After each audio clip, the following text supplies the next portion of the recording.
What's up guys? Welcome back to Investing PH. As promised, today is end of the month portfolio reveal. So I will be showing you how my portfolio is doing this pandemic and what are the stocks I bought this month and how my portfolio is comparing to the PSE index. So without a minute to waste, let's go.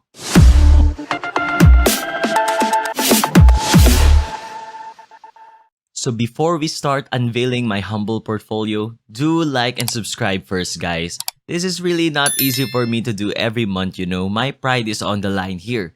And it's the pandemic, so please don't judge my portfolio. Kidding aside, if any of you are wondering why I do this monthly and why I am showing my current portfolio number in each of my thumbnail, my goal for this is to inspire a lot of investors here in our country that a normal guy like me without a background of finance and all can survive and flourish investing in the stock market. Also, it's like a timeline for me on how my portfolio is growing throughout the years.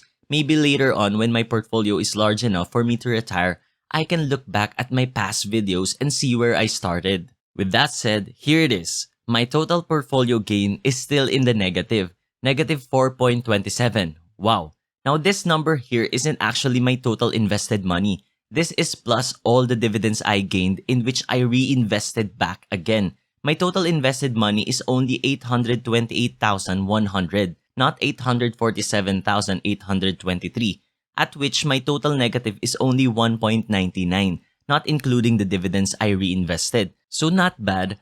I'm almost at an even number with my total invested money, and stocks are far from recovered yet. Though I don't know for some of you guys, I'm not that kind of happy when my stocks are already recovering too quickly. What? Wait, I know some of you would say I'm crazy about this. Who gets happy when their stocks fall down? Wait, let me explain first. Yes, I'm happy of course when it goes up in the near future if I already have a good amount of position to it.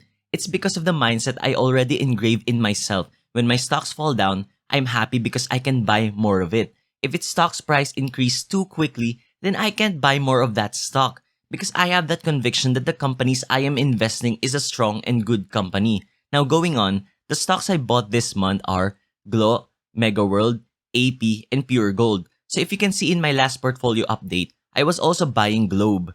Now Globe is really below my buy below price and I want to increase my position in it. First reason, they give good dividends, and second, I can see Globe really prospering in the future. They are still expanding their business, creating more towers to reach more people, and with the GCash app, which is #1 right now, and I really see them bringing investing closer to more Filipinos with their new function to invest there. Though I don't use it, I want to support it. Also, my reason for increasing my position is because I want to put more allocation to technology stocks. That's what I see my portfolio is lacking, and again, they give good dividends. Second is Megaworld. Meg is my second largest holding. Its stock price is really bombarded ever since 2019, which started with the issue of Pogo and now is still getting beaten with the announcement of MSCI Index plus the COVID-19. But I can see their fundamentals aren't changing. Yes, their finance are going down due to the lockdowns, but I believe after this pandemic, they will return back to their normal operations.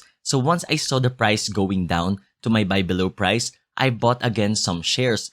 Third is Aboitiz Power, which has now been my largest holding, accounting to 14% of my portfolio. Well, it's really way below my buy below price, and it was also hit by the announcement of the MSCI Index. Stock price really fell down, but with all that I've seen, even if they are getting battered, they are still going to continue on all of their projects and increasing their renewable energy. With this, I bought more shares of it at a lower cost. Fourth is Pure Gold. This is my newest addition in my stock portfolio. I couldn't resist the price when it fell down, and its fundamentals, my goodness, is amazing. But sadly, the price of it increased again.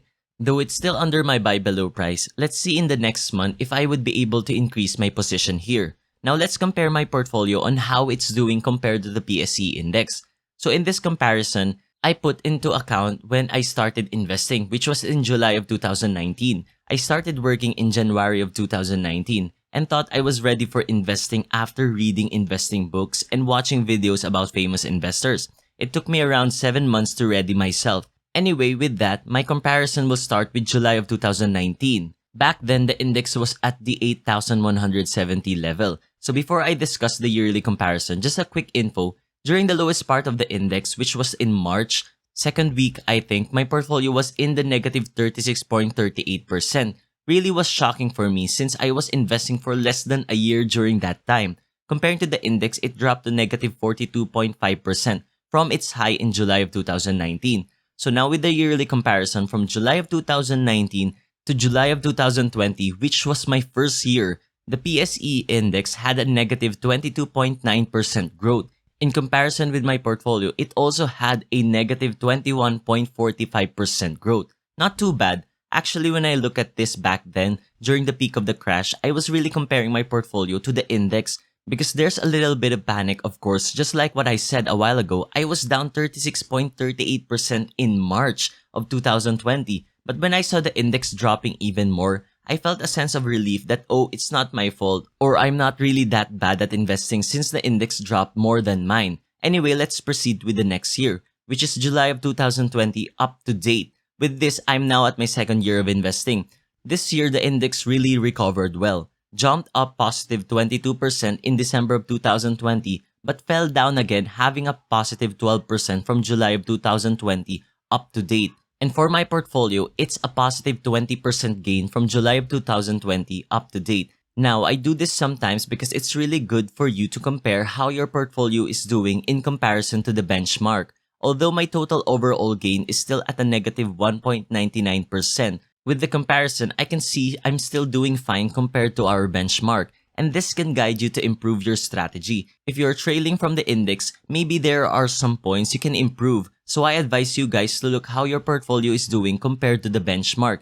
This is my portfolio side by side with the index. You can see my portfolio started going down first compared to the index back in 2019 and slowly recovering in April of 2020. I was really lucky, having your first year of investing during a time of a crash. What good timing, right? But really, it was a good lesson for me. I think it was a blessing in disguise because it really improved my mindset about investing. Now, during the crash, I never sold any of my stocks except for one, which was Shell. I really wanted to remove it from my holdings because I think it was a wrong investment for me. And it's only a small holding, less than 2% of my portfolio, in which I transferred it to Ayala Corporation when Ayala's price was below 500 during the peak of the pandemic. Going back, I just invested and invested monthly, cost averaging stocks who are in my buy below price. You can see the benefits of not panicking. I was able to endure the huge negative of my portfolio, and now it's almost recovered from the crash because I really invested hard when stocks were down instead of going into a sell-off because of a huge negative.